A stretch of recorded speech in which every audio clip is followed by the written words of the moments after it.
ನಿನ್ನೆ ಮೈಸೂರಿನಲ್ಲಿ ಬಿಜೆಪಿ ರಾಜ್ಯದಲ್ಲಿ ರಾಜ್ಯ ಕಾಂಗ್ರೆಸ್ಸು ಜನಸಾಮಾನ್ಯರ ಪ್ರತಿನಿತ್ಯ ಬಳಸುವಂಥ ವಸ್ತುಗಳನ್ನು ಬೆಲೆ ಏರಿಕೆನೆ ಮಾಡಿದ ನಿಟ್ಟಿನಲ್ಲಿ ಜನಾಕ್ರೋಶ ಯಾತ್ರೆ ಅಂತ ಒಂದು ದೊಡ್ಡ ಮಟ್ಟದ ಪ್ರತಿಭಟನೆ ಮಾಡಿದ್ರು. ಈಗಾಗಲೇ ಮೈಸೂರಿನಲ್ಲೂ ಸಹ ಕಾಂಗ್ರೆಸ್ನ ಕಾರ್ಯಕರ್ತರು ಇರ್ಬೋದು, ಮುಖಂಡಗಳು ಇರ್ಬೋದು, ಬಿಜೆಪಿಯವರು ಮಾಡಿದಂತಹ ಆ ಒಂದು ಜನಾಕ್ರೋಶ ಯಾತ್ರೆಗೆ ಸಾಕಷ್ಟು ವಿರೋಧವನ್ನು ವ್ಯಕ್ತಪಡಿಸ್ತಾ ಇರುವಂಥದ್ದು. ನನ್ನ ಜೊತೆ ವಿಷಯ ಕುರಿತು ಮಾತಾಡ್ತಾ ಹೋಗ್ತಾರೆ ಕೆಪಿಸಿಸಿ ವಕ್ತಾರರಾದಂಥ ಶ್ರೀನಿವಾಸರು. ಮಾತನಾಡ್ಸೋಣ ಸರ್. ಮೊದಲಿಗೆ ನಮಸ್ತೆ ಸರ್. ನಿನ್ನೆ ಬಿಜೆಪಿಯವರು ಸರ್ ನಿಮ್ಮ ಸರ್ಕಾರದಲ್ಲಿ ಅಂದರೆ ರಾಜ್ಯ ಸರ್ಕಾರದಲ್ಲಿ ಒಂದಷ್ಟು ಬೆಲೆ ಏರಿಕೆ ಆಗಿದೆ. ಜನರು ಆಕ್ರೋಶವನ್ನು ವ್ಯಕ್ತಪಡಿಸಿದ ನಿಟ್ಟಿನಲ್ಲಿ ಜನ ಆಕ್ರೋಶ ಯಾತ್ರೆಯನ್ನು ಮಾಡಿದ್ರು. ಮೊದಲಿಗೆ ಇದ್ರ ಬಗ್ಗೆ ಏನಂತೀರಿ ಸರ್ ನೀವು?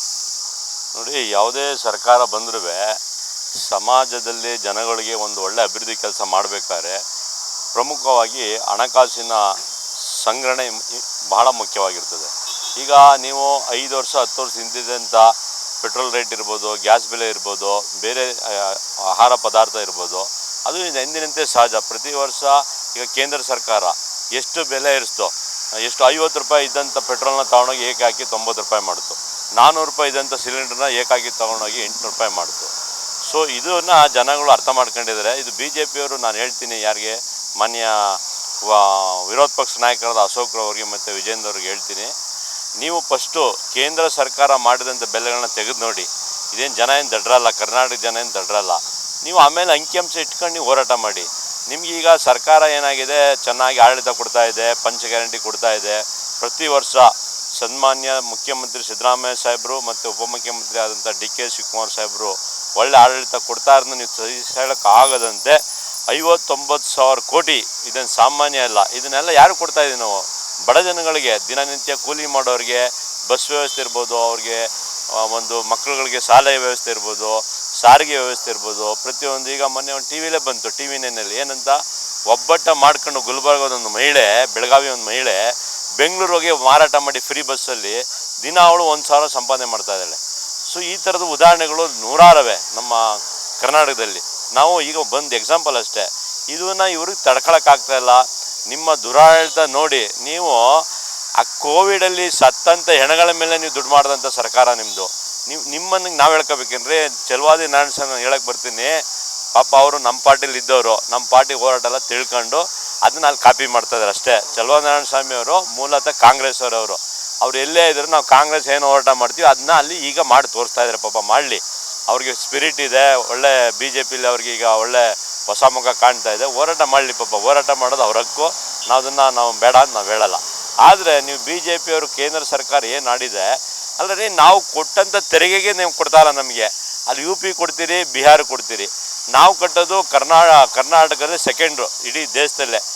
ನಮಗೆ ಕೊಡೋಂಥ ಪಾಲನ ಕೊಡ್ರಪ್ಪ ಫಸ್ಟು. ನೀವು ಅದನ್ನು ಹೋರಾಟ ಮಾಡಿ. ಮೇಕೆದಾರ್ ಪ್ರಾಜೆಕ್ಟ್ ನಿಮ್ಮ ಮುಂದೆ ನಿಂತಿದೆ ಸೆಂಟ್ರಲ್ ಗೌರ್ಮೆಂಟ್, ಅದನ್ನು ಹೋರಾಟ ಮಾಡಿ. ನೀವು ಅದನ್ನು ಬಿಟ್ಬಿಟ್ಟು ಈಗ ಹಾಲಿನ ರೇಟು, ಒಬ್ಬೊಬ್ಬ ರೈತ ಅವನು ಎಷ್ಟು ಕಷ್ಟಪಡ್ತಾನೆ. ನಾವು ಒಂದು ಬಿಸಿಲರಿ ವಾಟ್ಲಿಗೆ 20 ರೂಪಾಯಿ ಕೊಡ್ತೀವಿ 1 ಲೀಟ್ರಿಗೆ.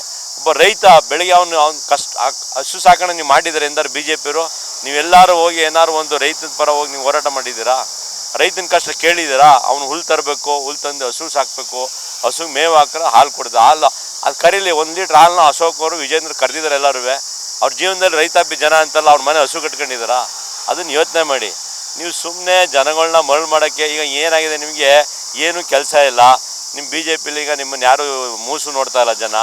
ಏನಾದ್ರು ಒಂದು ಇಶ್ಯೂ ಇಟ್ಕೊಂಡು ನಮ್ಮ ಕಾಂಗ್ರೆಸ್ ಒಳ್ಳೆ ಆಡಳಿತ ಕೊಡ್ತಾ ಇರೋದು ಒಂದೇ ಒಂದು ಕಾರಣಕ್ಕೆ ನೀವು ತಡ್ಕೊಳಕ್ಕಾಗದು ಈ ಥರ ಹೋರಾಟ ಮಾಡ್ತಾಯಿದ್ರಿ. ಮಾಡಿ, ಪ್ರಜಾಪ್ರಭುತ್ವದಲ್ಲಿ ಹೋರಾಟ ಮಾಡೋದು ನಿಮ್ಮ ಹಕ್ಕು. ನಾವು ಅದನ್ನು ಬೇಡ ಅನ್ನಲ್ಲ. ಜನ ತೀರ್ಮಾನ ಮಾಡ್ತಾರೆ ಯಾರು ಏನು ಸರಿ, ಯಾರು ಏನು ಸರಿ ಇಲ್ಲ ಅನ್ನೋದು ಅಂಕಿಅಂಶನೇ ಇದೆ. ನೀವು ಬನ್ನಿ, ಅಂಕಿಅಂಶ ಚರ್ಚೆಗೆ ಬನ್ನಿ. ನೀವು ಎಷ್ಟು ರೈಸ್ ಮಾಡಿದ್ರಿ, ನಿಮ್ಮ ಕಾಲದಲ್ಲಿ ಏನು ಮಾಡಿದ್ರಿ ಇಲ್ವೇ? ಕಣ್ಮುಂದೆನೇ ಇದೆ.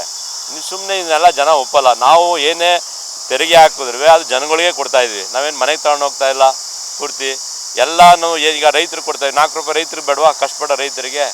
ಹಾಲಿನ ತೆರಿಗೆ ಹೆಚ್ಚಬೇಡ ಅಂದರೆ, ಎಲ್ಲನೂ ಹೆಚ್ಚಬೇಡ ಅಂದರೆ ನಮ್ಮ ಅಭಿವೃದ್ಧಿ ಮಾಡೋದು ಹೇಗೆ ನಾವು? ಹೇಳಿ ನೀವೇನೆ. ಸರ್, ಈಗ ಪ್ರಮುಖವಾಗಿ ಅವರು ಮೈಸೂರಿನಿಂದನೇ ಒಂದು ಯಾತ್ರೆನ ಶುರು ಆಗಿ ಸಿದ್ದರಾಮಯ್ಯ ತವರ ಕ್ಷೇತ್ರ ಇದು, ಇಲ್ಲಿಂದನೇ ಶುರು ಮಾಡ್ಬೇಕಂತ ಇಲ್ಲಿ ಮಾಡಿದ್ರು. ಎಲ್ಲ ಕಡೆ ಅವರು ಸಿದ್ದರಾಮಯ್ಯನವರು ಆಡಳಿತಕ್ಕೆ ತಡ್ಕೊಳಕ್ಕೆ ಆಗ್ತಿಲ್ವಾ ಅಂತ.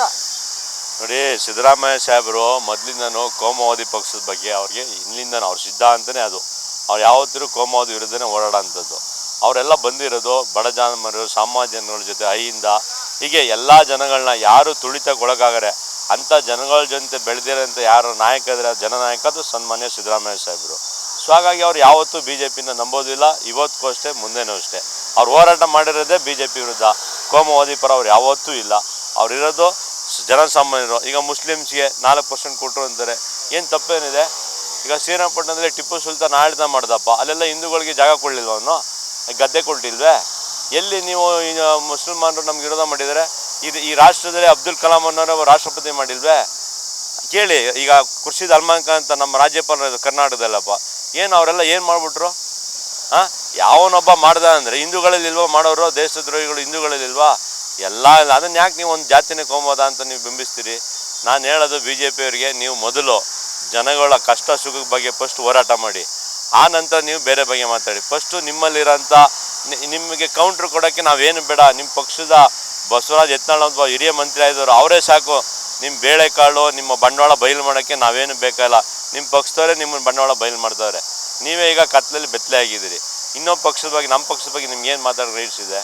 ಆಮೇಲೆ ಇನ್ನೊಂದು ನಾನು ಹೇಳೋದೇನೆಂದರೆ, ನಮ್ಮ ನಾಯಕರು ಆದಂಥ ಸಿದ್ದರಾಮಯ್ಯ ಸಾಹೇಬ್ರಿಗೆ, ಉಪಮುಖ್ಯಮಂತ್ರಿ ಆದಂಥ ಸನ್ಮಾನ್ಯ ಡಿ ಕೆ ಶಿವಕುಮಾರ್ ಸಾಹೇಬರಿಗೆ ಈಗಾಗಲೇ 2 ವರ್ಷ ಆಯ್ತಾ ಬರ್ತಾ ಇದೆ. ಇನ್ನು ಮುಂದಿನ ದಿನ ಅವರು ಆದಷ್ಟು ಕಾರ್ಯಕರ್ತರುಗಳಿಗೆ ಏನೇನು ನಮ್ಮ ಸರ್ಕಾರದಲ್ಲಿ ಅವಕಾಶಗಳಿದೆ, ನಿಗಮ ಮಂಡಳಿಗಳಲ್ಲಿ ಡೈರೆಕ್ಟ್ ಇರ್ಬೋದು, ಈಗ ಆದಷ್ಟು ಬೇಗ ನೀವು ಭರ್ತಿ ಮಾಡಿ ಅಂತ ನಾನು ಹೇಳ್ಕೊಡ್ತೀನಿ. ಹಾಗೆಯೇ ಈಗ ಜನಗಳು ಮುಖ್ಯಮಂತ್ರಿ ಆಗ್ತಾರೆ, ಅದು ಆಗ್ತಾರೆ, ಇವೇನು ಬೇಡ. ಹೈಕಮಾಂಡ್ ಇದೆ, ಅದು ಮಾಡ್ತಾರೆ. ಅದೇನು ಕಾಲ ಬರಬೇಕು ಆ ಕಾಲಕ್ಕೆ ಅದು ಸೂಕ್ತ ನಿರ್ಧಾರ ಆಗ್ತದೆ. ಹಾಗೆ ಇದನ್ನು ಬೇರೆ ಪಕ್ಷದವರು ನೀವು ಬೇಡ. ನಮ್ಮ ಪಾರ್ಟಿಯ ಮುಖ್ಯಮಂತ್ರಿ ಬಗ್ಗೆ ನಿಮಗೆ ಏನು ಅನುಮಾನ ಬೇಡ. ಅದು ಹೈಕಮಾಂಡ್ ಯಾವ ಸಮಯದಲ್ಲಿ ತಗೋತದೆ. ಅದಕ್ಕೆ ಸಿದ್ದರಾಮಯ್ಯ ಸಾಹೇಬರು ಸಹ ಆ ವಿಚಾರಕ್ಕೆ ಅವ್ರು ಯಾವತ್ತೂ ವಿರೋಧ ಮಾಡಲ್ಲ. ಅವ್ರೇನಾದ್ರು ನುಡಿದಂತೆ ನಡೆದಂತೆ ಯಾರಾದ್ರು ಈ ರಾಜ್ಯದಲ್ಲಿ ಇದ್ದರೆ ಅದು ಸನ್ಮಾನ್ಯ ಸಿದ್ದರಾಮಯ್ಯವರು. ಮಾತು ಕೊಟ್ಟರೆ ಅದನ್ನು ಉಳಿಸ್ಕೊಳ್ಳೋ ಅಂಥ ಏಕೈಕ ನಾಯಕ ಸನ್ಮಾನ್ಯ ಸಿದ್ದರಾಮಯ್ಯ. ಹಾಗಾಗಿ ಅವ್ರೇನು ನಡ್ಕೊಂಡಿದ್ದಾರೆ ಆ ಮಾತಿನಂತೆ ಅದನ್ನು ನಡೆಸ್ಕೊಡ್ತಾರೆ. ಹಾಗಾಗಿ ಯಾರು ಕರ್ನಾಟಕದಲ್ಲಿ ರಾಜಣ್ಣವ್ರಿಗೂ ಅಷ್ಟೇ, ದಯವಿಟ್ಟು ರಾಜಣ್ಣವರೇ, ನಿಮಗೆ ವಯಸ್ಸಲ್ಲಿ ಹಿರಿಯರಿದ್ದೀರಿ, ನೀವು ಪಕ್ಷದಲ್ಲಿ ಇನ್ನೂ ನಿಮ್ಮಂಥ ಫಾಲೋವರ್ಸ್ಗಳು ಇನ್ನೂ ಬೆಳೆಯೋದಿದೆ, ಸೆಕೆಂಡ್ ಥರ್ಡ್ ಲೀಡರ್ಗಳೆಲ್ಲ. ನೀವು ರಾಜಕಾರಣ ಮಾಡಿ, ಪಕ್ಷದ ಡ್ಯಾಮೇಜ್ಗೆ ನೀವೆಂದೂ ಕುಂದು ತರಬೇಡಿ. ನಿಮ್ಗೆ ರಾಜಕಾರಣ ಮಾಡೋಕ್ಕಾಗಲ್ವಾ? ರಾಜೀನಾಮೆ ಕೊಟ್ಟು ನೀವು ನಿಮ್ಮ ಮನೆ ಕೆಲಸ ಮಾಡ್ಕೊಂಡಿರಿ. ನಿಮ್ಮಂಥ ಅನೇಕ ನಾಯಕರು ನಂಬ್ಕೊಂಡಿರ್ತಾರೆ ಕಾಂಗ್ರೆಸ್ ಪಕ್ಷದಲ್ಲಿ ಬೆಳಿಬೇಕು ಅಂತ. ನೀವು ಈ ಥರ ಬಂದು ಡ್ಯಾಮೇಜ್ ಮಾಡಿ ಪಕ್ಷನ ಇಡೀ ನಮ್ಮ ರಾಜ್ಯಕ್ಕೇ ನೀವು ಡ್ಯಾಮೇಜ್ ಮಾಡೋ ಥರ ಒರೆಸ್ಬೇಡಿ ಅಂತೇಳಿ ನಾನು ರಾಜಣ್ಣನಲ್ಲಿ ಈ ಮುಖಾಂತರ ನಾನು ಮನವಿ ಮಾಡ್ಕೊಳ್ತೀನಿ. ಅಶೋಕ್ ಅಂತಾರೆ ಸಿದ್ದರಾಮಯ್ಯನವ್ರು ಒಂದು ಕಡೆ ಕಳ್ಳ, ಡಿ ಕೆ ಶಿವಕುಮಾರ್ ಒಂದು ಕಡೆ ಮಳ್ಳ, ಮತ್ತು ಸಿದ್ದರಾಮಯ್ಯನವರು ಸೊಳ್ಳೆ ಇದ್ದಂಗೆ, ಡಿ ಕೆ ಶಿವಕುಮಾರ್ ತೀಗಣೆ ಇದ್ದಂಗೆ ಅಂತಂದರೆ ಈಗ ಅವ್ರಿಗೆ ಏನಾಗಿದೆ ಗೊತ್ತೇ? ಅಶೋಕ್ ಅವ್ರಿಗೆ ಅವ್ರ ಪಕ್ಷದಲ್ಲೇ ಅವ್ರಿಗೆ ಕಾಲಿಡೋರು ಬೇಕಾದಷ್ಟು ಜನ ಇದ್ದಾರೆ. ಅವ್ರಿಗೆ ಏನಂದರೆ, ಈಗ ಸಿದ್ದರಾಮಯ್ಯ ಸಾಹೇಬರು ಡಿ ಕೆ ಶಿವಕುಮಾರ್ ಅವ್ರ ದಿನ ಬೆಳಿಗ್ಗೆ ಎದ್ದು ಮಾತಾಡಿ ರಿಸೀವ್ ಮಾಡಿದ್ರೆ ಏನು ಅವರು ನಾವು ಸ್ವಲ್ಪ ನೆಕ್ಸ್ಟ್ ಇದರಲ್ಲಿ ನಮಗೂ ಒಂದು ಅವಕಾಶ ಸಿಗ್ತದೆ ಮುಖ್ಯಮಂತ್ರಿ ಅನ್ನೋ ಥರ ಭ್ರಮೆಯಲ್ಲಿದ್ದಾರೆ. ಸೊ ಹಾಗಾಗಿ ಎಲ್ಲರಿಗೂ ಅವ್ರಿಗೆ ಟಾರ್ಗೆಟು ಡಿ ಕೆ ಶಿವಕುಮಾರ್ ಸಾಹೇಬ್ರು. ಯಾಕಂದರೆ ಪಕ್ಷನ ಸಂಘಟನೆ ಮಾಡೋದು ಚತುರ, ಮತ್ತು ಯಾವುದೇ ಎಲೆಕ್ಷನ್ ಬಂದರೂ ಗೆಲ್ಸ್ಕೊಂಬರೋ ಅಂಥ ಒಂದು ಪ್ರಭಾವಿ ನಾಯಕ. ಆಮೇಲೆ ಎಲ್ಲ ಜನಾಂಗನೂ ಒಗ್ಗೂಡಿಸಿ ಮುಂದೆ ತರುವಂಥ ನಾಯಕ. ಹಾಗಾಗಿ ಎಲ್ಲರಿಗೂ ಏನಂದರೆ ಡಿ ಕೆ ಶಿವಕುಮಾರ್ ಹೆಂಗಾರು ಮಾಡಿ ಟಾರ್ಗೆಟ್ ಮಾಡಬೇಕು ಅನ್ನೋದು ಬಿ ಜೆ ಪಿಯವ್ರಿಗೂ ಮತ್ತು ಜೆ ಡಿ ಎಸ್ಗೂ.